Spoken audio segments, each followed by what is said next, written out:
Welcome back to Forbidden Knowledge News. I'm your host, Chris Matthew. Today my guest is Robert Kalil. First, a couple of announcements. Be sure to check out the Forbidden documentary, Occult Louisiana, on Tubi and other streaming platforms.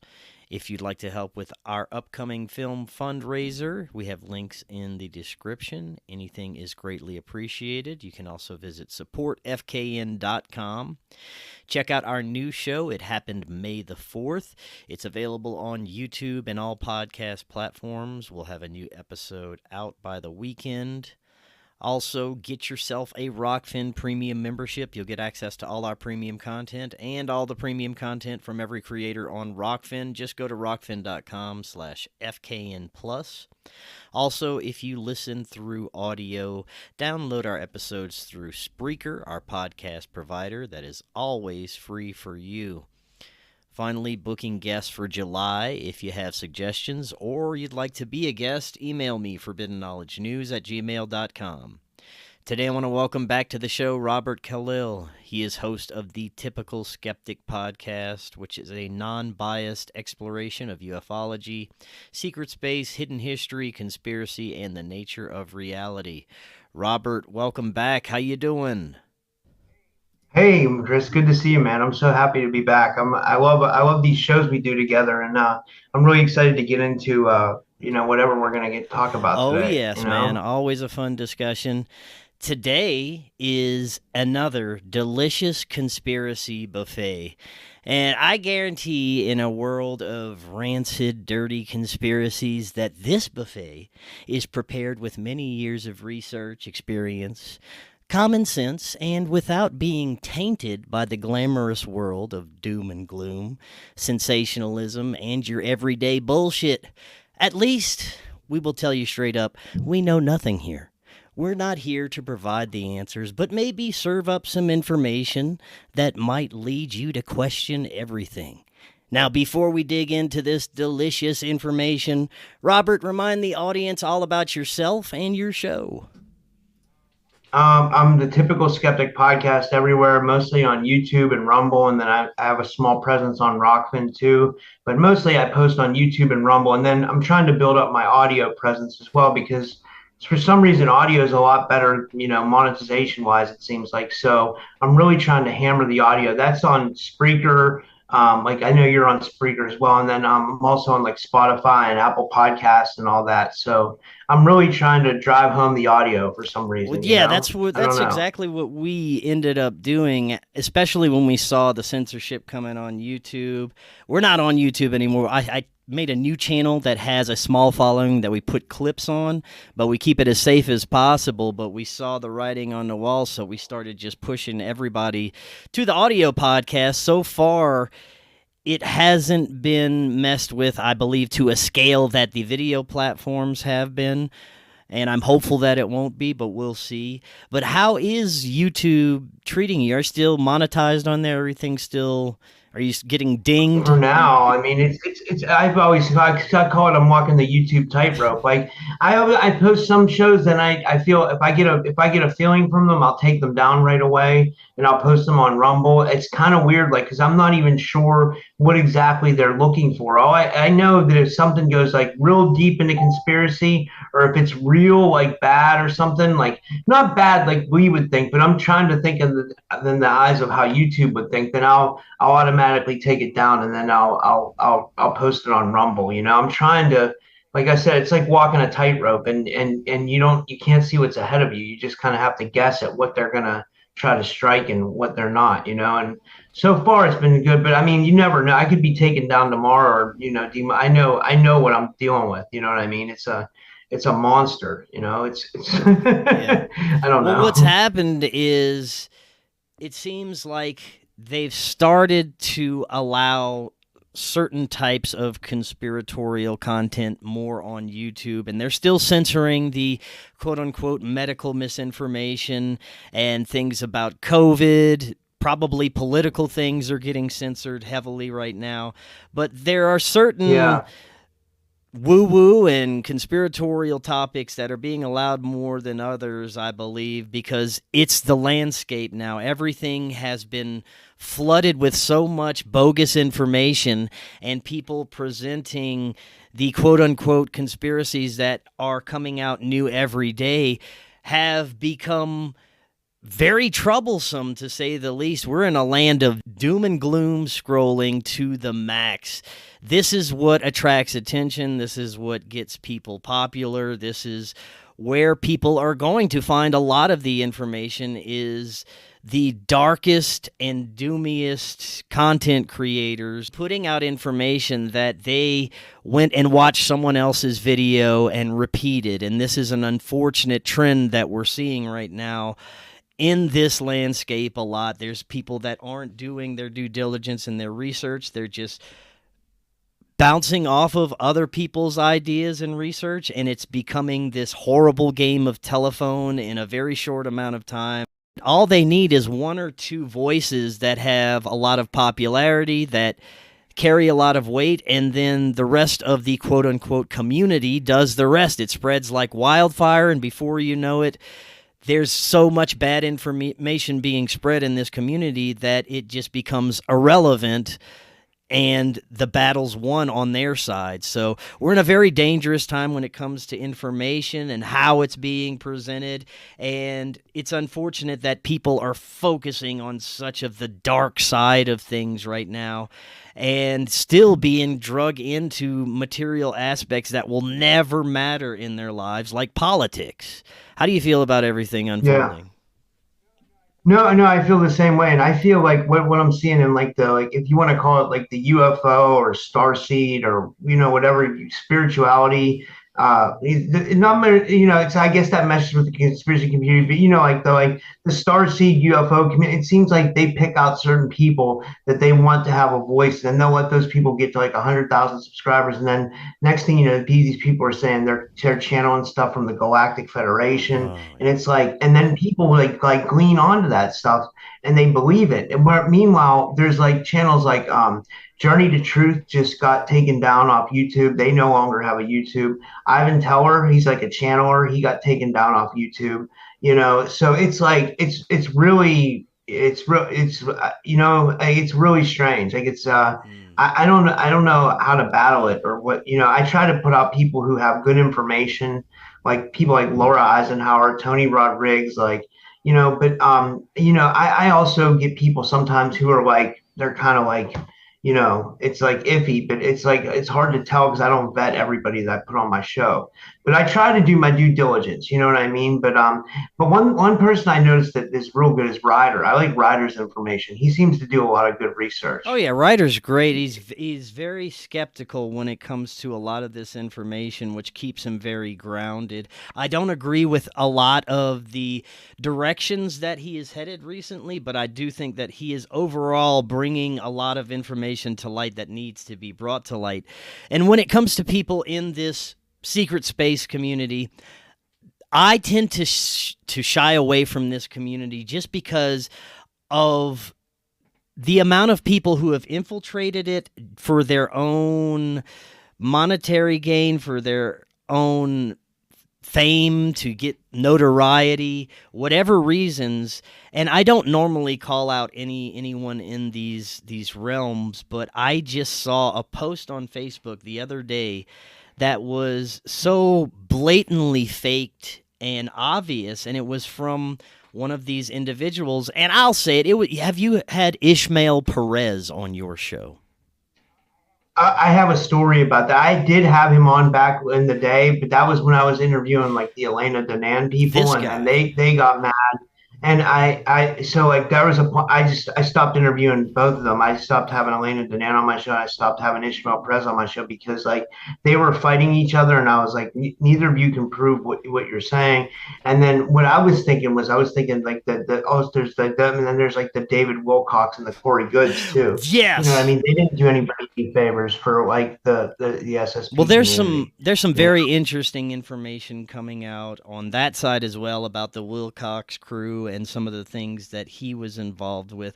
But with Ishmael, I never trusted the guy. I always thought that the information he was regurgitating has always been out there. He just adds little details to try and personalize it. But what I saw the other day pushed me over the edge. He put a post on Facebook.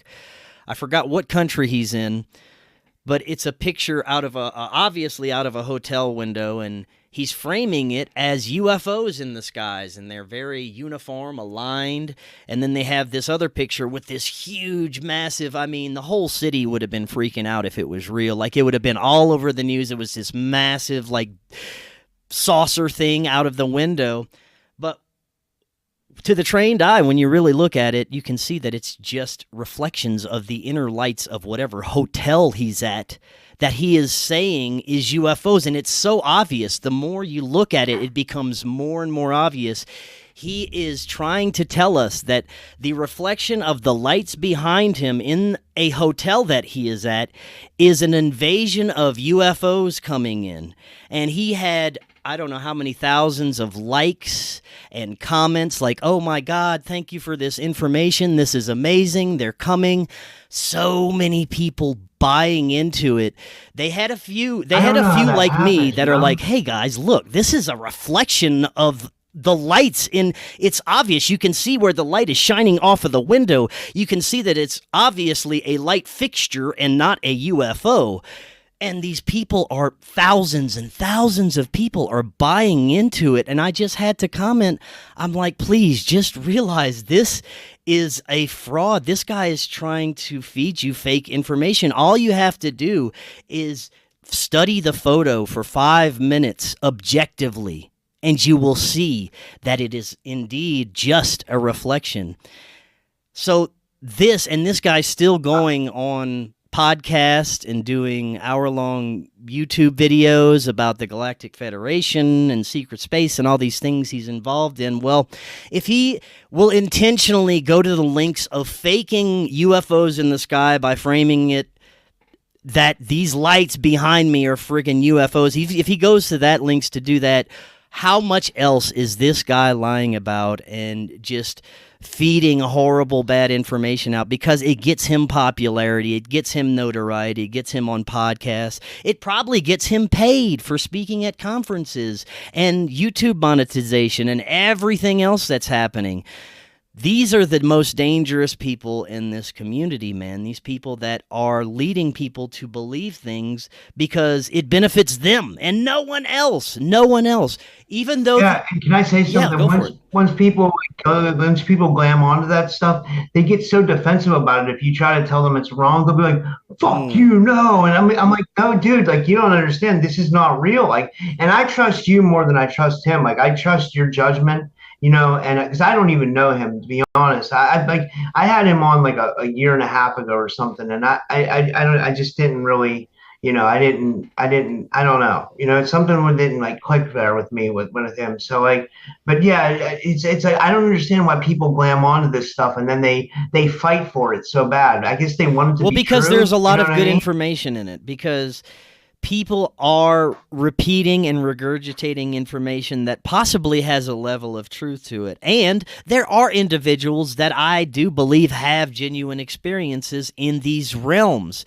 And I'll go a little further into my current understanding of what could be happening with individuals that are having genuine experiences in the secret space realms, mainly where they believe they are taken to different locations, maybe off planet, and they have missions and tasks to do for these secret clandestine military groups. Now, this is very true to some of these people. I can tell by talking to them that a lot of these people really believe their stories. They're not in it just to get some kind of notoriety, and they've had traumatic things happen to them. Tony Rodriguez, I truly believe he's had some very traumatic things happen to him. He's had some unexplainable things. To what degree is true, I could never tell you, but I will tell you this, that based on the collective stories that I've heard from this and insights from outsiders like Ryder and others who have done some outside research into this. On top of that, my own experiences with plant medicines, meditations, dream states, and contact, and different profound experiences that seemingly take place in other other realms, other layers of perception or awareness. And having experienced these myself, I know how profound they can be. I know how real they can be when you're in that event, when you're in the vision, when you're in a plant medicine state, when you're in a dream, probably when you're in an abduction situation or a contact situation.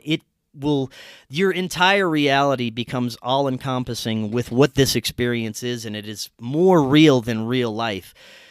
And I think to a degree, our consciousness is interacting with something else that we can't normally perceive during these situations. And this is just my current theory on this, and it can change tomorrow based on new information. But I believe what a lot of people are experiencing with this are different astral realities. Most of these folks say that a lot of these experiences happen in dream states, or they will go to bed and have missing time. I believe that when most of us, probably all of us, go to sleep, we are entering different states of awareness, even different states, different astral states, different dimensions, if you will. Our consciousness is traveling, it's interacting, it's working. And I think these people have a very profound ability to be aware of these different realities as their consciousness is traversing them. And they may have a level of awareness to where it becomes that they can experience these other realities in a way that we experience this material reality, that they're indeed in a different realm and they're interacting with different intelligences, but maybe not because of the Sorry, that's okay. Just let me finish. Maybe not because of the military. Maybe it has nothing to do with the military. Maybe it is their own soul mission. Maybe it's their conscious mission, and military entities somehow get involved. Or if it is the military, that brings in a whole different level of deception there. So go ahead. Yeah, I feel like something's definitely going on with like the Black Ops programs, like reverse engineered UFOs, and then like it seems like there was a lot of alien abductions over time, like, and a lot of people reported them to be like negative. You know what I mean? So it makes me think something was going on, and also with the secret space people too. But what I was going to ask you was, do you feel like this is all like an actual reality? Because I think it is, like, to a certain degree, like, because I feel like when I go to, I think I've told you about this, when I have dreams, like I'll dream about like that I'm living in a whole different place and I'm experiencing a whole other world. And like I think I told you, like I'll have dreams like where I'm like working on a farm, and it'll be like for like honestly like a week. You know what I mean? Like I'll be doing like work on this farm, and I'm like building barns and milking cows. Meanwhile, in my life now, I'm like a city slick bro. You know, I'm like in the suburbs. You know what I mean? I live basically in the city my whole life. I've never been on a farm or anything like that. And then I'll have these other dreamscapes where I'm like a criminal, and I'm like being chased by someone, and it all seems so real. So it makes me think: do you think these are like actual other realities that our consciousness occupies? And then if it is, what is this reality? Because sometimes people say that this reality is like more of a dream than what our dream world is. I'm sure you've heard people say that. What do you think? You know what I I'm am with to say? that 100%. I don't think this is our real reality. I think that whatever's outside of our perception is our home, is the afterlife, is what we would consider different dimensions and realities. What we're experiencing now is for us to have experience, to experience duality, to learn from the light and dark polarities that exist in this density. I believe it was created for us to experience that. The good, the bad, and the ugly is all part of this experience. But the real existence that we have, our natural state, I believe, is an astral form outside of this physical reality. And when people are having these profound experiences where they're being taken or they are living lives in different realities, I think that they really are experiencing these different astral realms that probably surround us at all times. Now, getting to the military MyLab side of this, I 100% believe this happens too. I think people are being targeted by different clandestine groups. And I've kind of had a checklist formed over the years from people's experiences in these realms. They all seem to have very early paranormal experiences in their lives from a very young age, poltergeists, apparitions, things moving around. Also, very powerful psychic consciousness abilities, intuitive abilities.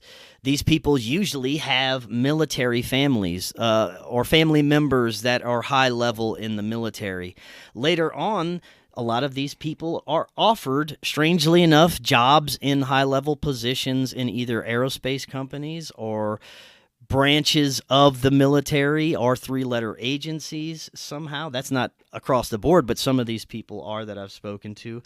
Some of them even join the military for a period of time, have some level of involvement with that, and then once they hit their teenage years later in life, they start to be taken. They start to, even younger, they remember younger memories where they're taken to these like classrooms, these etheric classrooms where they're being taught things.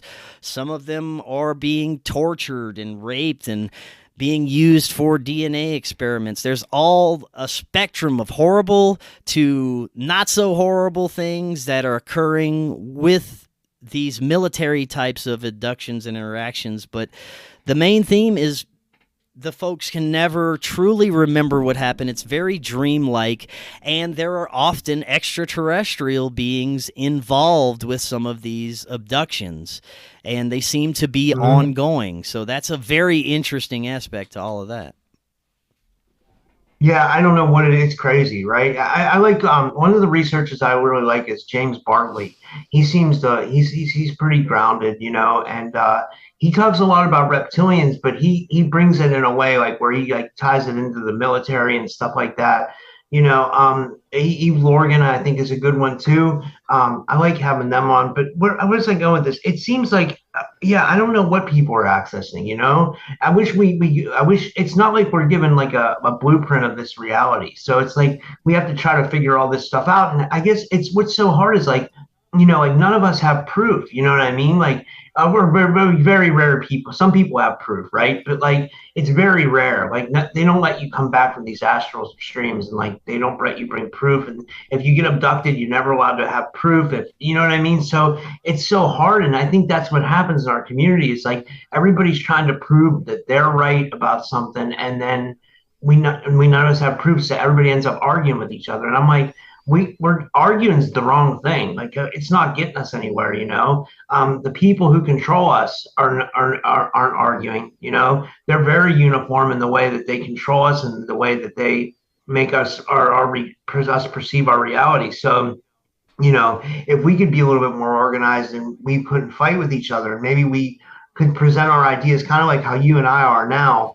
Maybe we could find out more about what's going on with this reality. You know what I mean? Like, That's 100%, man. That's all it is. If we could just come together and share ideas without being ready to dismiss at any given moment any other person's operative ideas, if we could just compare notes, we could get so much further, because there is a level of truth in all of these theories, and they all connect together very profoundly, I believe, from extraterrestrial experiences to spiritual, angelic, these military abductions, and everything that's unfolding in our reality has this, it's all interconnected. It's all part of this synchronistic puzzle that we're in, I believe. And a lot of more spiritual or religious people believe that it's supposed to remain a mystery, and we're never supposed to figure out these things. We're supposed to shy away from it and just be timid little monkey humans that go about our lives. But I don't think that's what we're here for. I think we're more like cosmic detectives that are coming out to try and figure out why we're here, what we're doing here, to the best degree we can, make this place a paradise on earth, because I believe that it has the possibility to be. It is just right now under the control of dark energies and dark forces. Whether those energies are there for us to destroy them, or they're there for us to attempt to keep us here, either way, there is this this force of ultimate light, whether you want to call it God, source, that I believe is guiding each and every one of us to wake the hell up right now and find our purpose and find our path. What we're seeing on the other side, on the dark side, is failure after failure. We're seeing the evidence of corruption coming out, pedophilia, dark ritualistic activities amongst world leaders and celebrities. Everything is coming out right now, and it's to our benefit. All these things are happening for a reason, because I think it's the time for all the darkness to die out and the light to start being the dominant force in this reality. What do you think? I think so. One thing I wanted to ask you about, when you were kind of talking about like our reality and like the whole reincarnation thing. I've had a couple people on about this. I'm sure you have too, about the soul trap theory. You know what's weird is like that whole theory kind of started. I feel like it has roots back to the Art Bell show, because John Lear and Whitley Strieber used to come on Art Bell, and they would talk about that the light was a trick.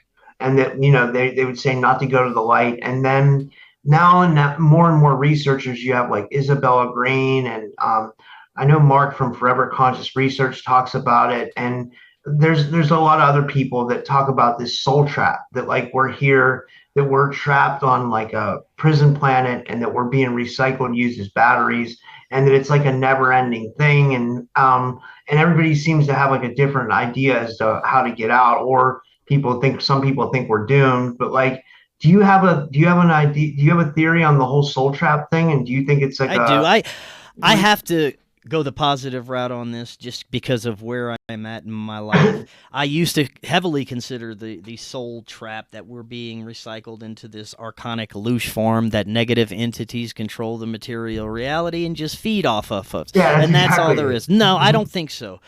Especially after the experiences I've had recently in my life that were shown me that this reality is not a soul trap louche form, that is an experiential realm for us to learn and grow.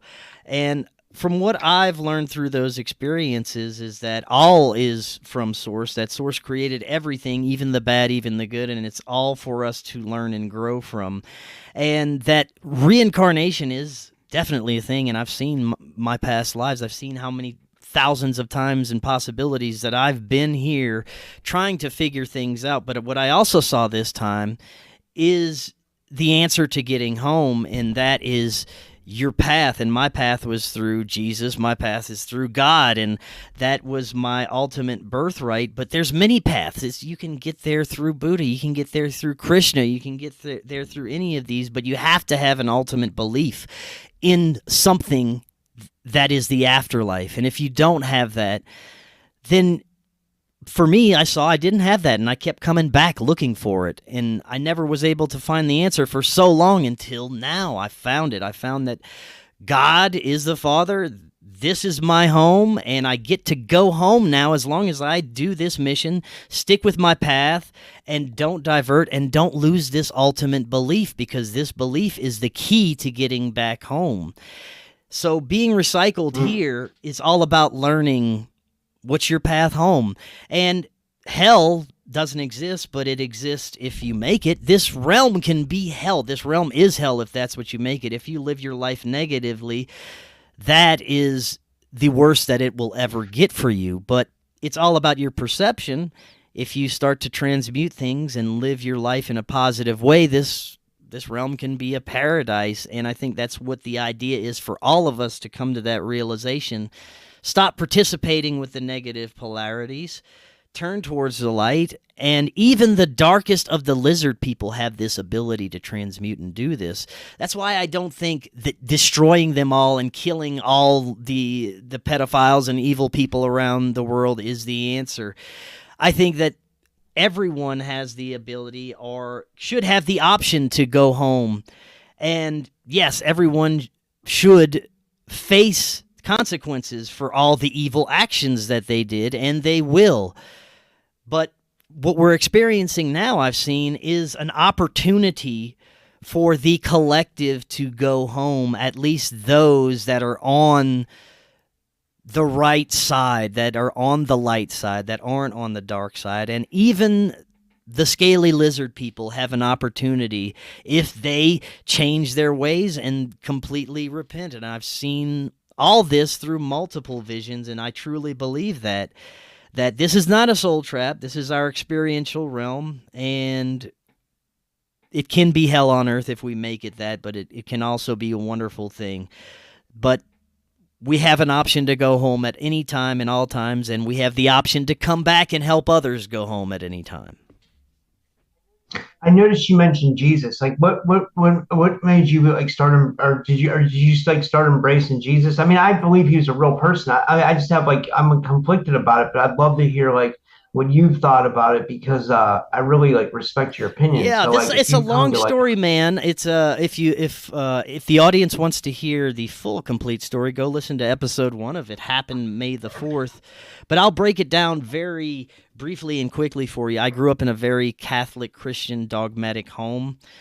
I went to Catholic school. I was always terrified by the dogma and the possibility of going to hell because I didn't follow a certain doctrine. I would read the Bible back and forth in class because I didn't pay attention to anything else, and I was bored, so I'd decide to read the Bible.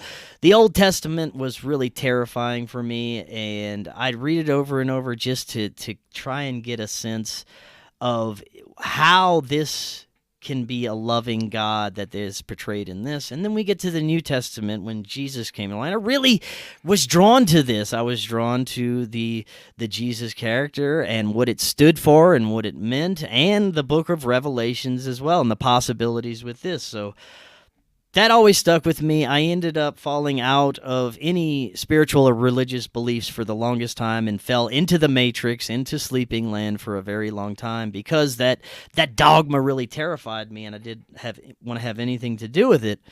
Well, we fast forward to my recent experiences, starting with meditation, contacting my guides, being led to start doing this show, having all these realizations that everything in my life has led to these moments. Well, what happened May the 4th is I had a really conscious near-death experience where oh my God, I truly thought I was dead, and I was led to God. It was a very profound experience. I really thought I had died. I was walking through my neighborhood, and everything was demonic around me.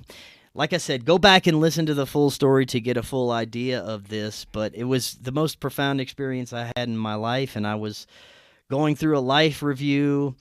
I said, I guess that I never found God, so that's why I'm not in heaven right now. So I started praying to Jesus. I laid down in the middle of the street and surrendered. And when I closed my eyes, all I saw were these demons all around me. And I heard this voice say, look, it's all about your perspective, even in the afterlife.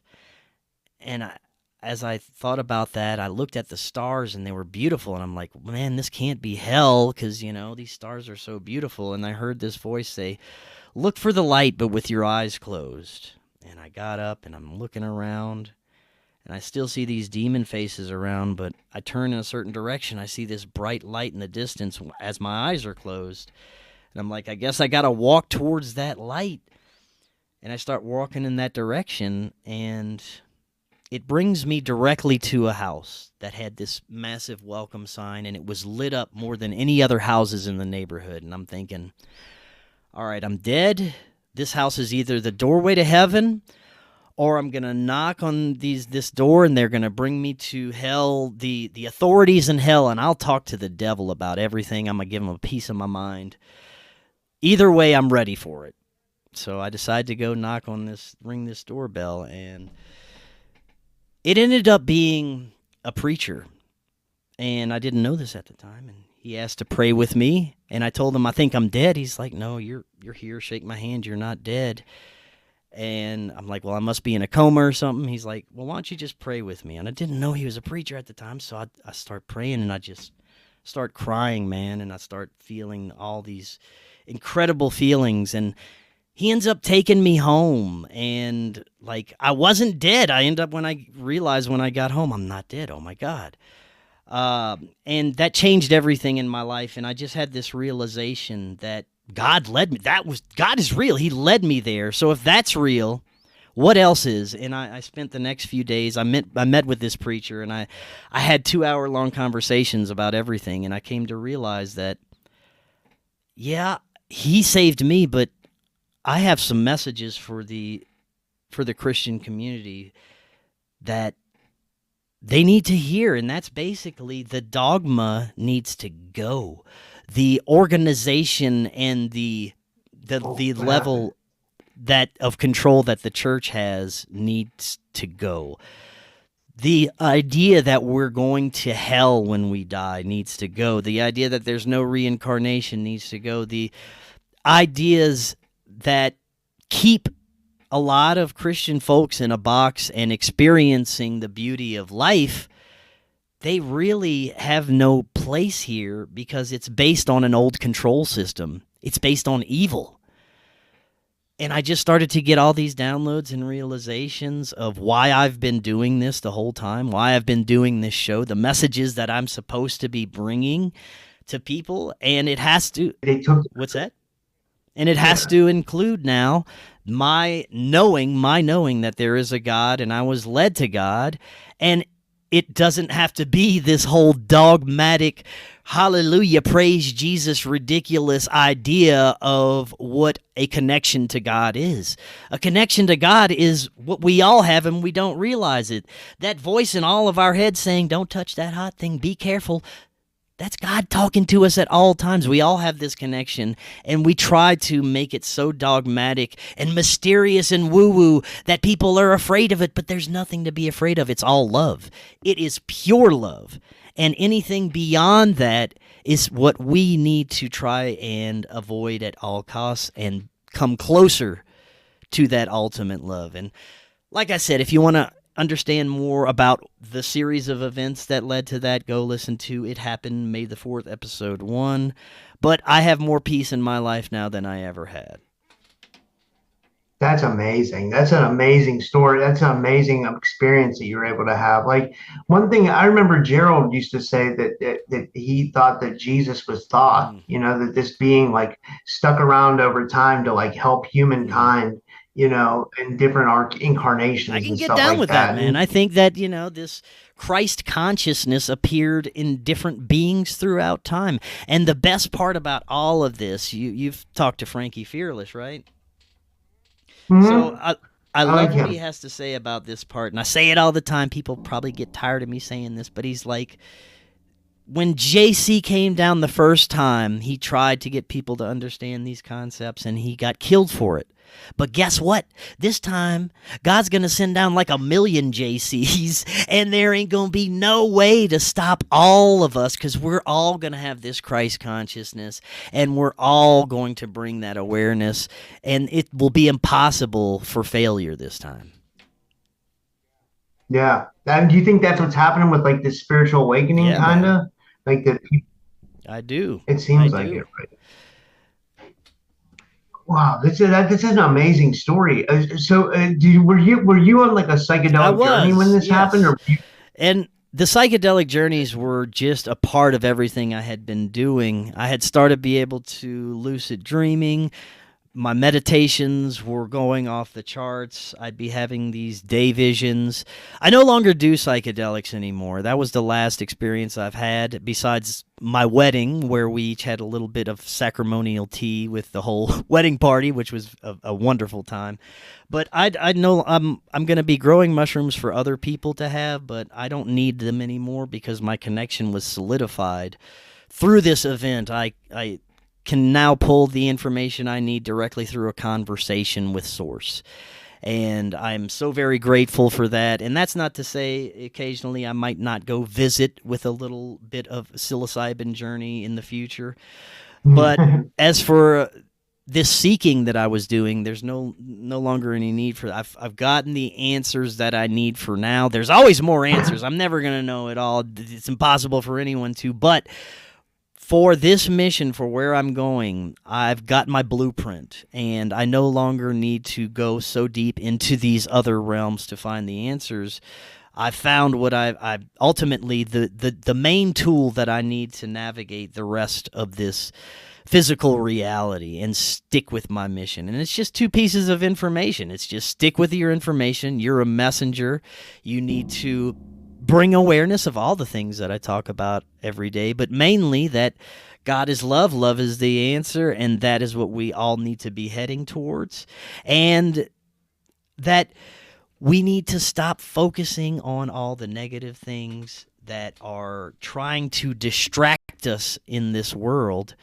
And there's nothing to fear. There is no hell. We create our own hell. And if we stop giving it power, there's nothing left to fuel that misery, and we can start experiencing things much differently in this reality. And I think that's what this whole time period is about.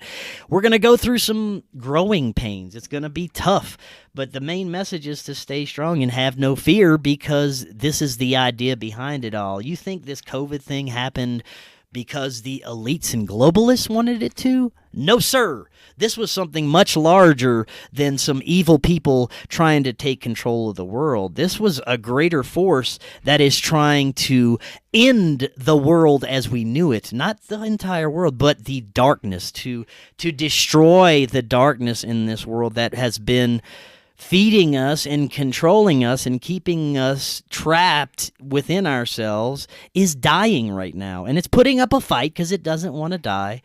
And there's this wonderful woman I'm having coming on my show. I know her first name is Ola, and forgive me, I forgot her last name, but yes, she has this. I've had her on my show like 3 times. Yes, she's amazing. Her idea of what's happening right now, the apocalypse, the end of the old gods, is exactly how I see it. These old intelligences that controlled our material way of thinking, that taught us how to live in this material world, gave us metallurgy, mathematics, the Nephilim, the fallen angels.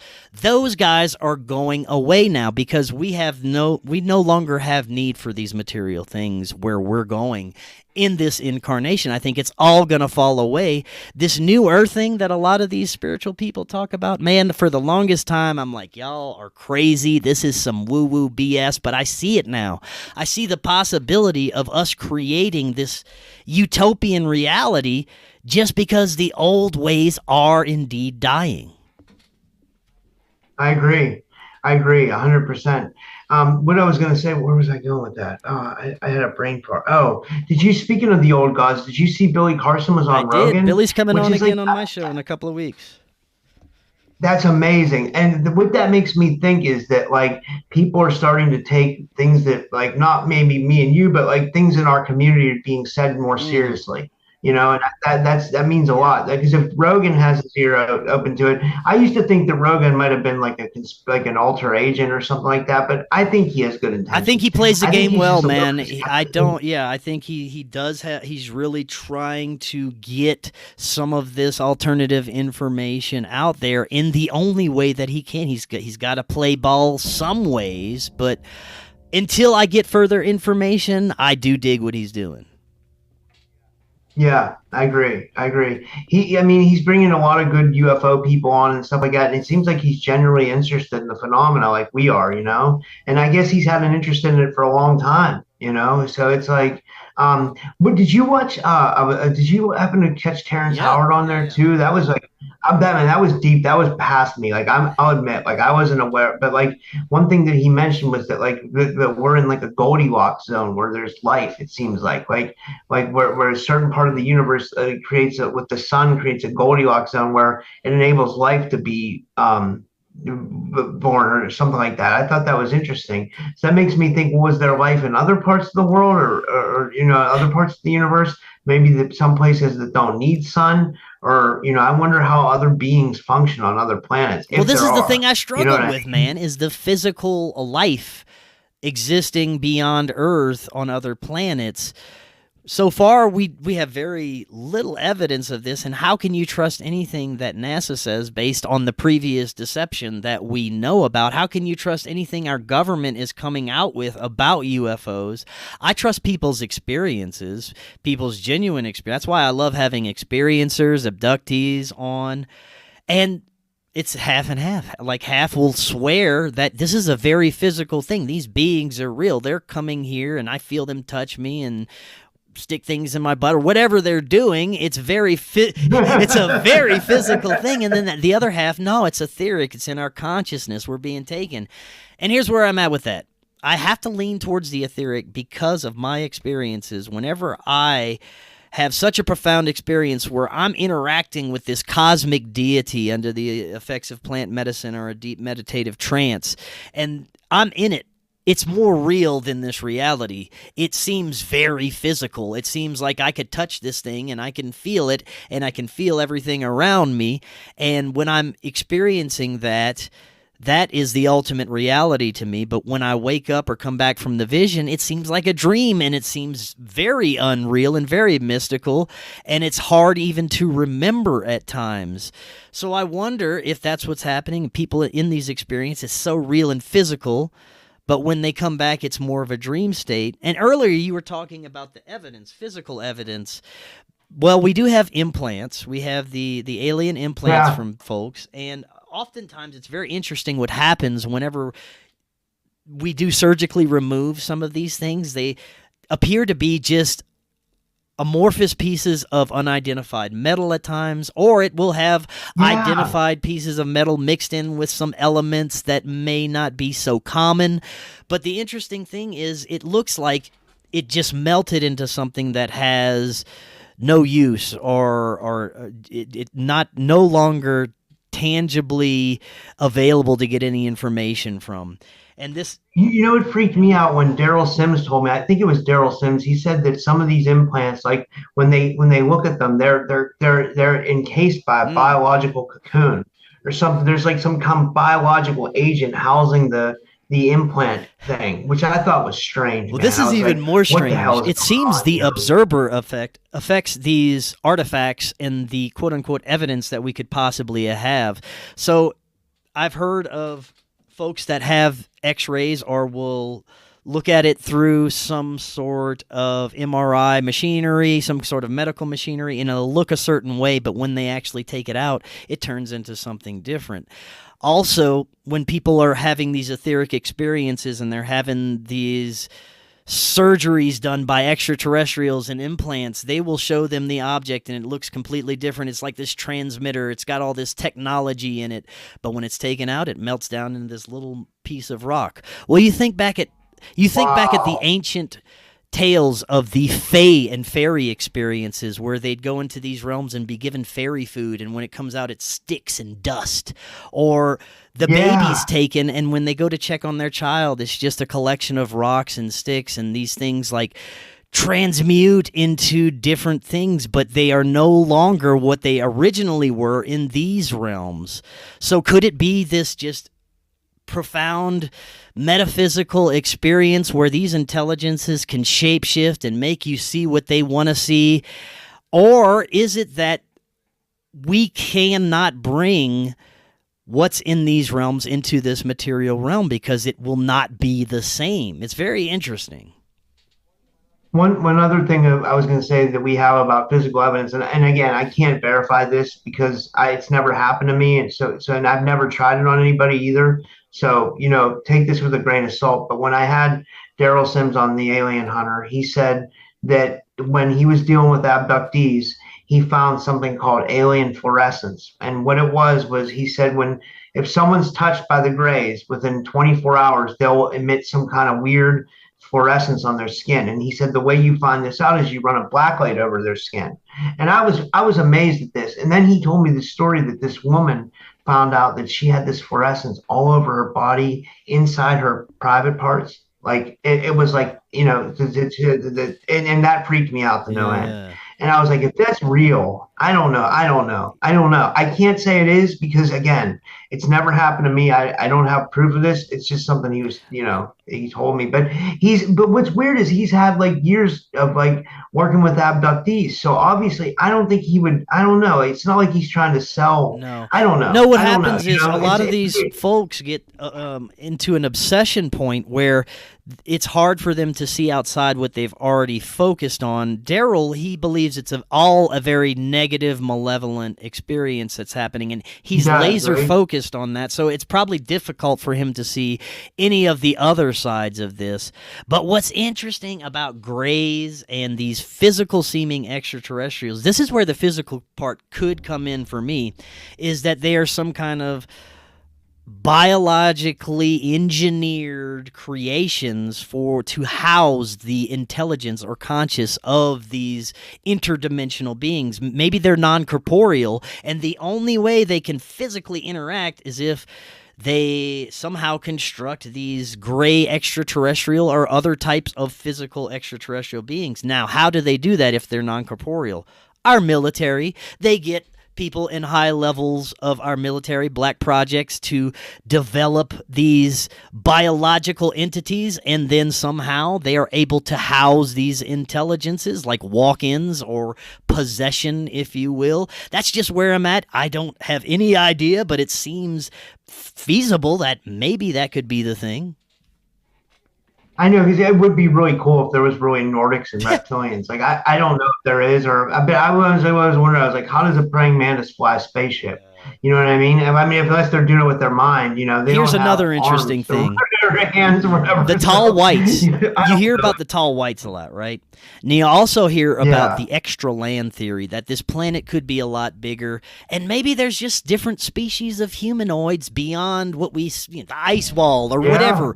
Maybe it's all humanoids. It's not, really extraterrestrials, just people or civilizations that evolve differently than us or have always been around, and they come over to our side every once in a while, and we are not as advanced as them, so they take advantage of that. They use control tactics over us. That's a possibility too. I think that it's very possible that what we're living on is just a lot bigger than we could imagine.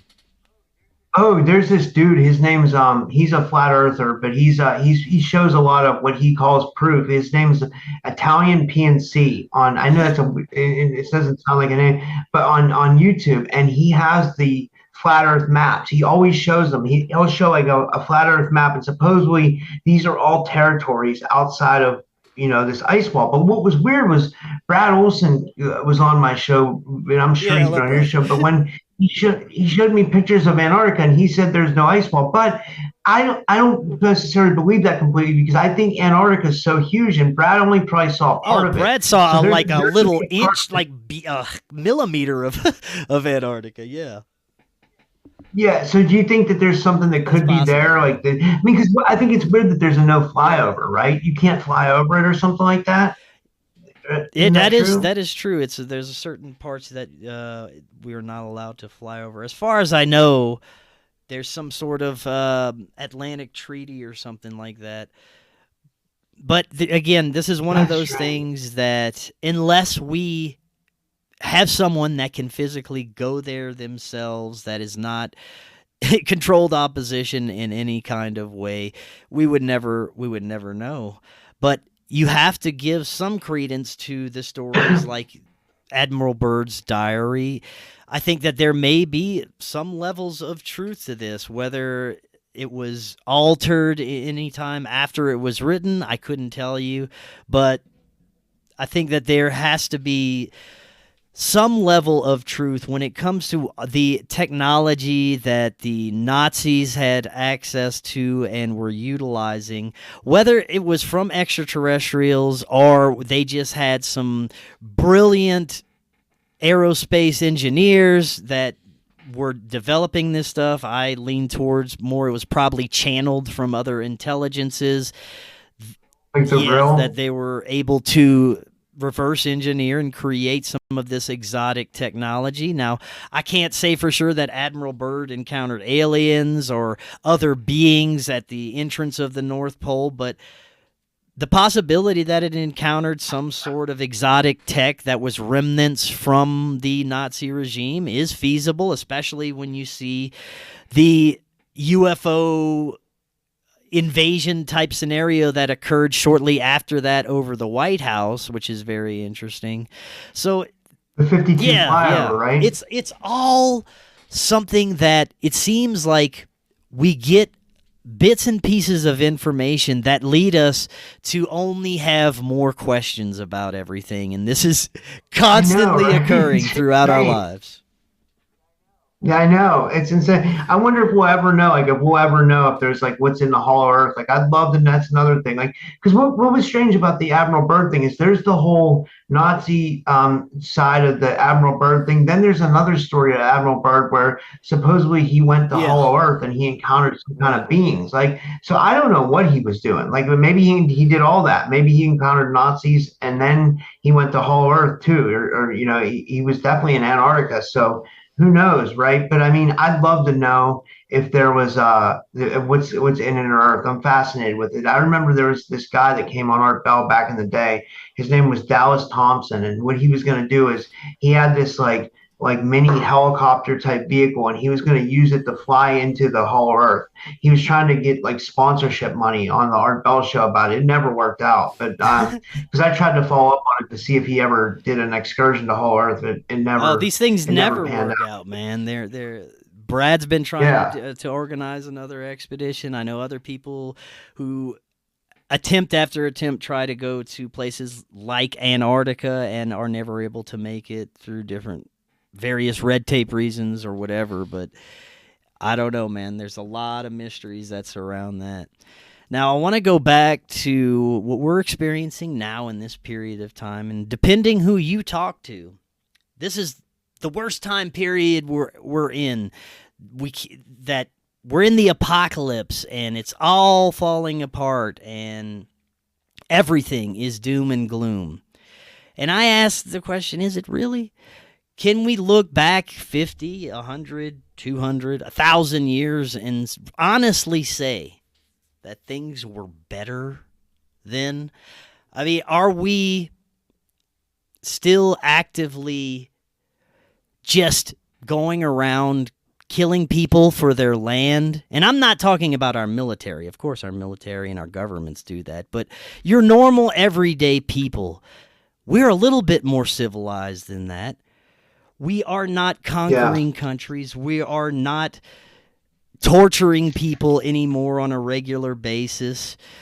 We have a greater level of understanding and compassion than we did hundreds of years ago. So there is a level of humanity that is evolving to a better place. Now, I'm not going to say that things are perfect or wonderful because we've got a lot of work to do. But what we're seeing is the darkness coming out. And it's always been there. We just haven't paid attention to it. We've been happy in our own little matrix boxes that they provided for us. I look back at the 80s and 90s, and there was really no cares in the world besides what I was going to be watching on TV that day or what I was going to wear to work the next day, really. So you look back and it was a simpler time. Now we're worried about archons and the Matrix folding in on itself and World War III and pandemics and plagues, and all these things are manufactured. They're all created out of the imaginations of the lizard people to make us think that things are worse than ever. But if you just step outside, go walk around and talk to your neighbors, go for a hike, none of that shit exists out there. It's all manufactured to get us to believe that we are in this apocalyptic state and the world is ending and we have to turn to the globalists and lizard people to save us. Because they're the only ones that can do that. We're just mindless monkeys. We can't do anything for ourselves. We have to rely on them. But in reality, this period of time is about us coming into our own and cutting off our reliance to those dark forces that constantly feed our fear and everything that keeps us where we are right now. So I repeat, this is a very special time.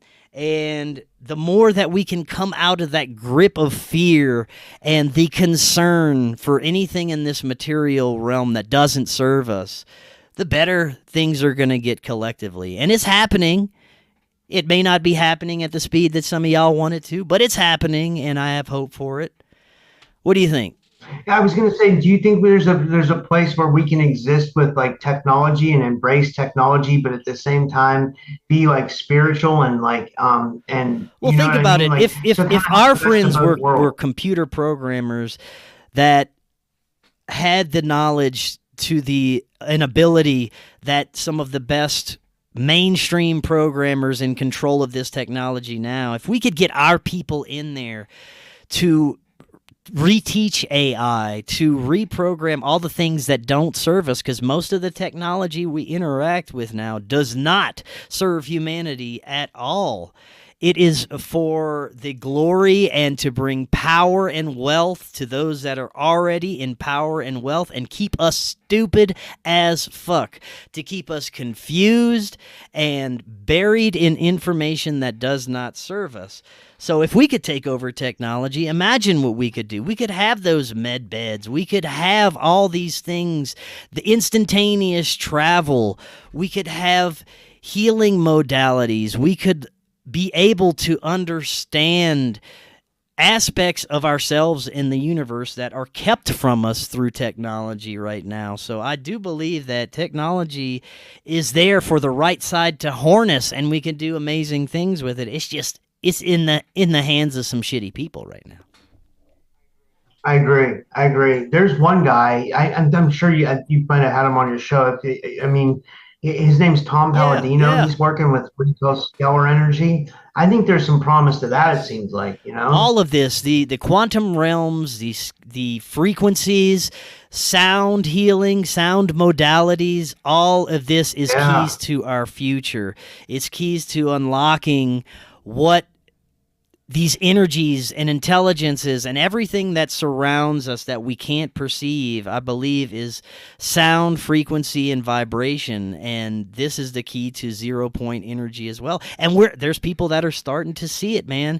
I think it's already out there. That's why we don't hear as much about people being offed for presenting some of this information. I mean, Terrence Howard was just on Rogan talking about this stuff. And I know a lot of y'all are hating on Terrence for whatever reason. I don't even understand the reason some of y'all are given for hating on this man and his information, but that's okay.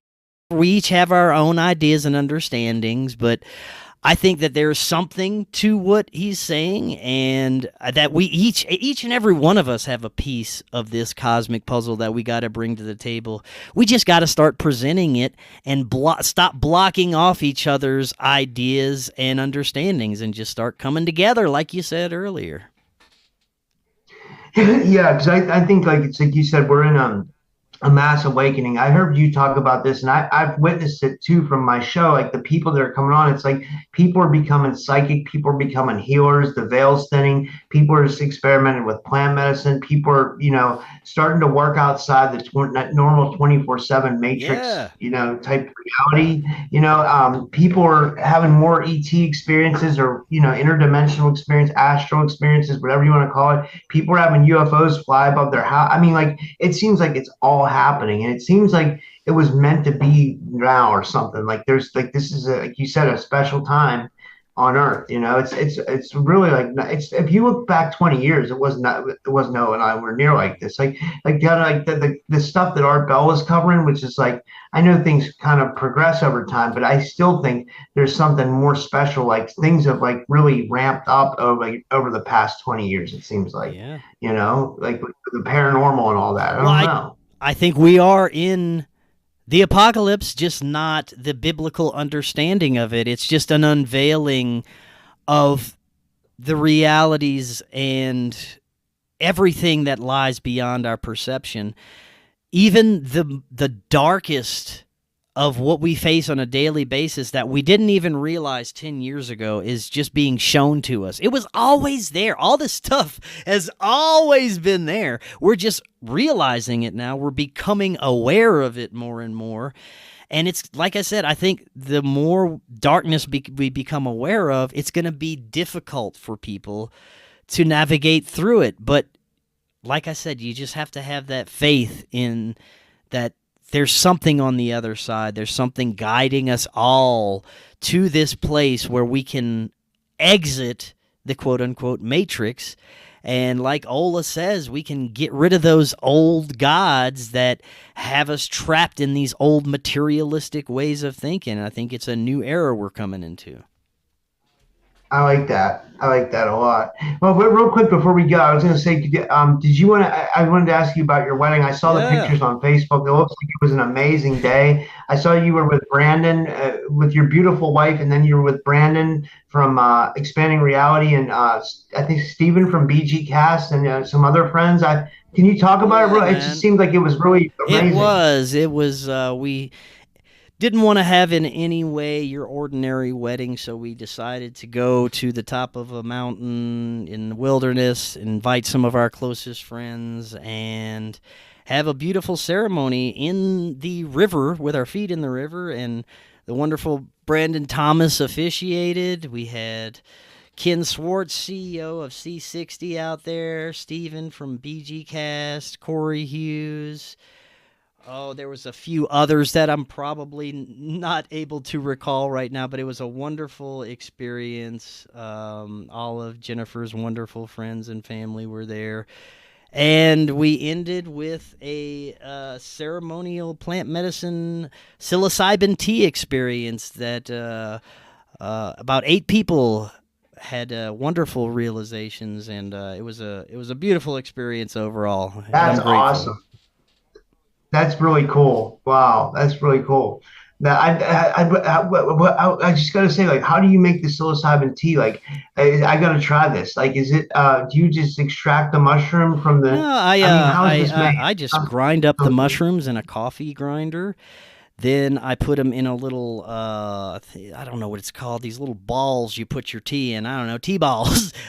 Someone's going to yell at me. It's like a tea bag, yeah, kind of, but it's a little metal mesh ball that you put it in. I put up my ground up mushrooms in that, and I put the water to boil. After it's boiling, I use like a half ounce and like about 6 cups of water this time, so it's super potent. Holy shit! But, you're not playing games. So I let the water boil, and you just turn the water off, put a lid on it, and steep it for about 15 minutes or so, and then add your sugars or flavorings and blast off. Oh, that's amazing, man. I wish shrooms were legal here in Pennsylvania. They're still like, I think it's only medical use only, so I have to have people give me them illegally or whatever. But I mean, I still take the chance because like it's I feel like it should be legal. You know what I mean? It should be legal everywhere. You know? And I think this is another one of those hidden hand things, man. I think that there's plant medicines out there that are the cheat codes to the matrix that help you see through certain things and become aware and heal yourself in certain ways. And one of these is psilocybin. I believe that marijuana is another one. It strengthens your connection to source, and these things were placed here for us to discover and utilize. And because of the special time we're in, I think that it's being utilized more, and it's being brought to light more into the collective consciousness awareness, and people are starting to utilize it, at least those who are called to utilize it, and it is helping with these collective realizations of what's really going on. Yeah. I remember every time I've taken psilocybin, it's made me feel more emotional in a good way, where it's made me more sincere, more caring, it makes me realize more of what I'm doing. It makes me take a step back and be like, okay, let me analyze the situation. And, I believe they can be used for like flow state, like creative endeavors too, where you can really hone in on a project. Like I've taken them before podcasts, and like I've been fun, not huge doses, more like microdoses, and just to be more aware and stuff. And they're amazing. I feel like they have so many benefits, 100%, man. Yes, and the amount of people who are not only utilizing things like plant medicines, but meditation and just having a spiritual awareness overall is an amazing thing right now. And I'm very encouraged by all of it. And I think we just got to keep Yeah. going, man. I think we're headed in the right direction. We just have to keep it going, especially with what you and me are doing. People in this space bringing information and not just doom scrolling to the table, I think is a very important and essential job that we have to do right now. So, Robert, thank you so much. This was awesome. Before we close out, remind everybody how they can find Typical Skeptic and all your content. YouTube, all right, for right now, YouTube. I don't know how long that's going to last. Rumble and audio, and a little bit on Rokfin, but more Rumble audio. I would say follow me on Rumble and audio. That's the best place, you know. And thanks, Chris. I love these conversations. They're awesome. Sir. Always a fantastic conversation. We hope that at least one of you got something out of this. If that's the case, that is amazing. And we thank you all for listening. And we will see y'all again tomorrow. Y'all have a wonderful evening.